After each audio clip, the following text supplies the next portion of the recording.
مرجع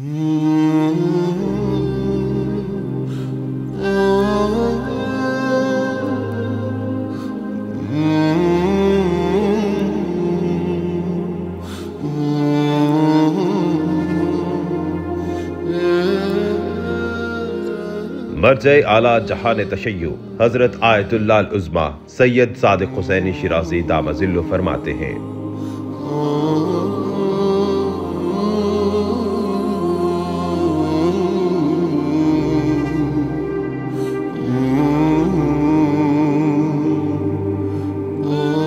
جب میرے برادر مرحوم آیت اللہ العظمیٰ سید محمد شیرازی دامہ ظلہ حیات تھے تو ایک شخص نے مجھ سے سوال کیا کہ انہوں نے مشکلات، تدریس، اجتماعی اور ثقافتی امور اور مؤسسات کو سنبھالنے کے باوجود کیا ان سب کتابوں کو 2 ہاتھوں سے لکھا کرتے تھے؟ میں نے جواب دیا نہیں، بلکہ انہوں نے اپنی پوری تصنیفات ایک ہاتھ سے لکھی۔ اس نے کہا اتنی ساری کتابیں انہوں نے کیسے لکھی؟